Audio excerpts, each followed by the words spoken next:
வணக்கம் அன்பான சொந்தங்களே. TSSL வழங்குகின்ற இந்த நிகழ்வானது ராமாயண கதை சொல்லல்.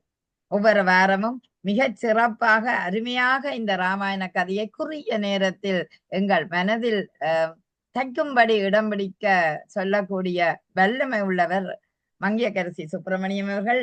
ஆம், அவரை நாங்கள் அழைக்கப் போகிறோம். இந்த நிகழ்வை மிகச் சிறப்பாக இன்றைய வாரம் 31 நிச்சயம் அவரை நீங்களும் பாராட்ட வேணும், வாழ்த்த வேணும் என்று கேட்டுக்கொண்டு மங்கையிடம் வருவோம். வணக்கம் மங்கை. வணக்கம் நல்லா சிவநாதன் அவர்களே. வணக்கம் வணக்கம். இன்று வாக்கிக்க ஒரு 10 வயது இளமையான பெண்ணாகவே தெரிகிறீர்கள். ராமாயண கதை சொன்னதனால் நீண்ட காலம் வாழ்வீர்கள் என்றதும் ஒன்றுதான். வணக்கம் வணக்கம். வாருங்கள் வாருங்கள். நல்லா இருக்குது உடுப்பெல்லாம். நன்றி நன்றி. ராமாயண கதைகள் 31ஆம் பாகம். ராவணனின் சதி. பஞ்சவடி பர்ணசாலை அருகே இருந்த ஒரு வாழைத்தோப்புக்கு அப்பால் தேரிலிருந்து இறங்கிய ராவணனும் மாணிச்சனும் தங்கள் சதி திட்டத்தை மனதுக்குள்ள ஒரு முறை ஒத்திக்க பார்த்துட்டாங்க. அந்த சதி திட்டம் என்னன்னா, மாரிச்சன் ஒரு அழகான மான் வடிவத்தை எடுத்துக்கொண்டான். ராவணன் கொண்டிருந்தபடி மான் சீதையின் கண்களில் படும்படியாக பர்ணசாலையின் அருகே நின்று அமர்ந்தும் ஓடியும் துள்ளி குதித்தும் விளையாடி கொண்டிருந்தது. அப்படிப்பட்ட மானை சீதை இதுவரை கண்டதே இல்லை. அந்த பொன்மயமான மானின் கொம்புகள் நீல நிறத்துல இருந்தது. சூரிய வெளிச்சத்துல அதனுடைய மேனி ஜொலித்தது. முகம் ஒரு புறம் வெண்மையாகவும் மறுபுறம் கருமையாகவும் இருந்தது. விசித்திரமாக இருந்தது. குழம்புகள் வைரம் போல் மின்னின. மலர்களை பறித்து கொண்டு பர்ணசாலைக்கு திரும்பி கொண்டிருந்த சீதையின் கண்களில் மான் பட்டது. அந்த மானை பார்த்ததும் உற்று பார்க்கிறார், அழக ரசிக்கிறார். அப்படி விளையாடிக்கிட்டு இருக்கும்போது உடனே ராமனை அழைச்சு, ராமா எனக்கு இந்த மானை பிடித்து கொடுங்கன்னு சொல்லி கேட்கும் பொழுது மானுடன் தான் விளையாட வேண்டும் என்றும் கேட்கிறார். அயோத்திக்கு திரும்பும் போது கொண்டு செல்ல நினைப்பதாகவும் சொல்றார். ராமன் சொல்றான், மானை பிடிக்க ஆயத்தமாகறேன் அப்படின்னு சொல்லிட்டு கிளம்பும் பொழுது லட்சுமணன் தடுக்கிறாரு. சாதாரண மான் இல்ல, எனக்கு சாதாரண மானா தோணல, அதனால நீங்க இது விசித்திரமா தெரியுது, மாயாஜாலம் போல இருக்குது, கண்டுகொள்ளாமல் விட்டு விடலாம் அப்படின்னு சொல்லி எப்படியோ எச்சரிக்கிறாரு. அப்படியும் அவரு ராமர் கேட்கல. ராமன் நிதானமாக சொன்னார், சீதை இதுவரை என்னிடம் எதுவும் கேட்டதில்லை, அதுவும் இந்த வனவாசத்துல அவளுக்கு கொடுப்பதற்கு எதுவும் இல்லை, மானை கேட்கிறாள், பிடித்து கொடுத்து விட்டால் போகிறது அப்படின்னு சொல்லிட்டு கிளம்புறாரு. லட்சுமணன் மறுபடியும் எச்சரிக்கிறான். அப்பவும் ராமர் கேட்கல. மாயமான் அரக்கர்கள் வேறு இடத்துல வடிவு எடுத்து கூட வந்திருக்கலாம்னு சொல்றாரு. மாரிச்சன் தான் என்று யோசிக்கிறாரு லட்சுமணன். அப்பவும் ராமர் கேட்கல. அவனை துரத்தி பிடிக்கிறதுக்காக போறாரு. அப்போ சீதையின் பிடிவாதத்தால இணங்கி லட்சுமணனும் வார்த்தைக்கு பொருட்படுத்தாத அவங்க தர்ம சங்கடமான நிலையில இருக்காங்க ராமரும் லட்சுமணனும். அது மாரிச்சனாக இருந்தாலும் பரவாயில்லை, அதை கொன்று விடுகிறேன், நிஜமான் என்றால் அது சீதையின் அதிர்ஷ்டம் அப்படின்னு சொல்லிட்டு கிளம்புறாரு. லட்சுமணன் உள்மனதுல மாயமானின் திடீர் பிரவேசம் ஒரு சதி திட்ட முன்னோட்டம் என்று தோன்றியது. ராமன் லட்சுமணனை சீதைக்கு காவலா இருன்னு சொல்லிட்டு மான பிடிக்கிறதுக்காக ஓடுறாரு. உரையாடலை கேட்டுக்கொண்டிருந்த மாரிச்சன் நடுக்கம் வந்துருச்சு, தெரிஞ்சிருச்சு நம்ம மாட்டிக்க போறோம் தெரிஞ்சிருச்சு. அப்படி இருந்தோம் மாயமான் வடிவம் எடுத்து போதோ ராமன் பானத்தை மரணம் நிச்சயம் என்பது, ராமன் பானத்தால மரண நிச்சயம் என்பது தெரிஞ்சு போயிருச்சு. ஒரு மரத்தடியில அந்த மான் மறைந்திருப்பதை கண்டார். அம்புனால காயப்படுத்திட்டார். உயர்ந்திருந்த அந்த கீழே விழுந்தது. மான் உயரத்துல இருந்து கீழே விழுந்தது. மாரிச்சனாக விழுந்த அவன் ராமனின் குரலில் லட்சுமணா சீதை என்று அலறினார். அலறும் பொழுது குரலை கேட்டு ராமனை திடுக்கிட்டார். வெகு தொலைவுல வந்துட்டதால லட்சுமணன் கிட்ட மாய குரல் என்று எச்சரிக்கிறார் லட்சுமணன். அப்பவும் கேட்கல ராமர். லட்சுமணா என்ற ராமனின் குரலை கேட்ட சீதை, லட்சுமணா உன் சகோதரருக்கு ஏதோ ஆபத்து, அரக்கர்களிடம் அகப்பட்டுக்கிட்டாருன்னு நினைக்கிறேன், உடனே போய் காப்பாற்றுன்னு சொல்றா. அப்படி சொல்லும் பொழுது, அரக்கர்கள் தாக்குதலை அவர் எதிர்கொள்வாரு, நீங்க கவலைப்படாதீங்க, அண்ணனின் குரல் அல்ல, மாயமான் வடிவில் வந்த மாரிச்சன் தான் அண்ணன் குரல்ல சதி திட்டம் போட்டு இப்படி குரல் கொடுக்குறான், வேணான்னு சொல்லியும் அவங்க கேட்கல. உங்களை தனியாக விட்டு விட்டு செல்ல மாட்டேன், அண்ணனோட கட்டளை இது அப்படின்னு சொல்லிட்டு லட்சுமணன் சொல்றாரு. ஆத்திரத்துல என்ன செய்கிறோம்னு சரியா தெரியாத சீதை இப்படி சொல்றா. விஸ்வாவு கூட துரோகியே, நீ ஏதோ கெட்ட எண்ணத்துடன் தான் எங்களுடன் வந்திருக்கிறாய், அதனால் தான் என் கணவன் ஆபத்தில் சிக்கிக் கொண்ட போது காப்பாற்ற மறுக்கிறாய், நீ செல்லாவிட்டால் நான் இங்கேயே உயிர் துறப்பேன் சொல்றா.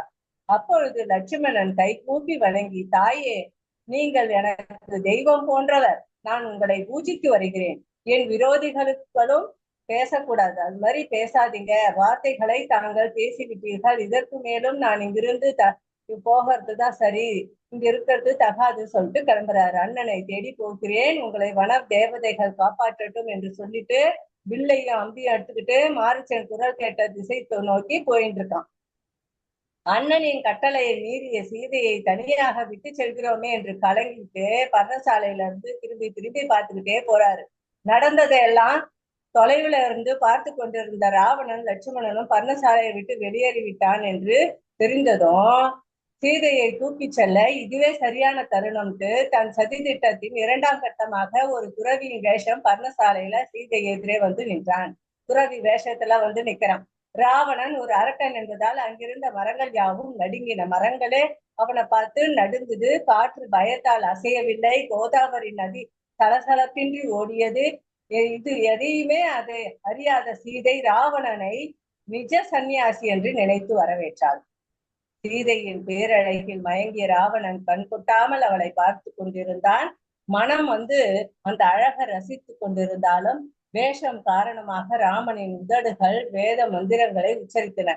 ஆனாலும் உள்மனதுல உள்மனதுல பட்டுது, நமக்கு ஏற்றவுதானா அப்படின்னு சொல்லிட்டு கோலத்திற்கு பொருந்தாத ஆசை வார்த்தைகளை பேசி தொடங்கினான். அவன் பேசுறான், பொருந்தாத வார்த்தைகளை சீதை கிட்ட பேசி தனிமைக்கு இறங்குவது போல் சில வார்த்தைகளை பேசினான்.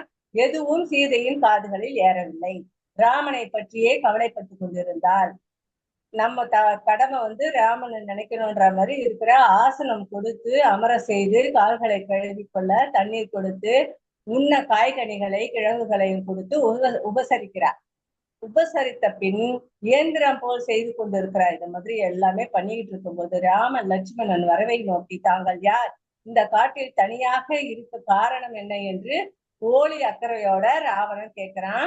சீதை தன்னை ராமனின் மனைவி என்றும் தந்தையின் கட்டளை ஏற்று ராமனும் பணிவிடை செய்வதற்காக வந்திருக்கோம் சொல்லிட்டு தம்பி லட்சுமணனும் வந்திருக்காரு அப்படின்னு சொல்றா. தன்னை இப்படி அறிமுகப்படுத்தி கொண்ட சீதை வந்திருக்கிறது துறவி யார் என்று கேட்ட பொழுது ராவணன் தான் போட்டிருந்த வேடத்தை மறந்து தான் இலங்கை மன்னன் ராவணன், குபேரனின் தம்பி, குபேரனோட தம்பி, அது பராக்கிரமசாலி நானே அப்படின்னு அறிமுகப்படுத்திக்கிறான். சீதையின் அழகில் மயங்கி விட்டதாகவும் தனக்கு மனைவியினால் அவளை அதாவது மகிழ்ச்சியாக்கி 5000 பெண்கள் அவர்களுக்கு இருக்கிறாங்க, வேலைக்கு அமர்த்துவதாகவும் சொல்றார். இவளை கூட்டிட்டு போய் எல்லாத்தையும் நான் பாத்துக்கிறேன் அப்படின்னு சொல்றா. அவன் சொல்லும் பொழுது சீதை அதிர்ந்து போனாள். கபட சந்நியாசி வேஷம் இருக்கும் மூடனே, பிறன் மனைவியை வசீகரிக்க நினைக்கிறாய், இதில் குபேரனின் தம்பி என்று பெருமையாக வேற சொல்கிறாயா? மாவீரன் ராமனின் மனைவி நானு அப்படின்னு சொல்றா. நீ விரும்புவது உன் கண்களை ஊசியால குத்திக் கொள்வது போன்றது. இதையெல்லாம் காதுல வாங்கிக்கவே இல்லை ராவணன். என் தேசம் இயற்கை வனம் நிறைந்தது, நீ அங்கு வந்தால் இயற்கை அழகை ரசித்தபடி வாழலாம், உனக்கு நிறைய ஆடை ஆபரணங்கள் தந்து உன்னை மகாராணி ஆக்குகிறேன் என்று நிறைய வார்த்தைகள்லாம் சொல்றான். ராமனை மானின் பின்னால் அனுப்பிட்டது வருந்துரா. இப்படி நம்ம தப்பு பண்ணிட்டோமேன்ட்டு அப்ப நினைச்சு வருந்துரா. கைலை மலை கைகளால் கயர்த்திருக்கிறேன் எல்லாம் அவனை பத்தி பெருமையா சொல்லிக்கிட்டு இருக்கான். ராமனை பற்றியே கவலை பெற்றிருக்கா சீதை. இனியும் புகழ்ந்து பேசாதே என்றான் ராவணன். ராமனை புகழ்ந்து பேசாத.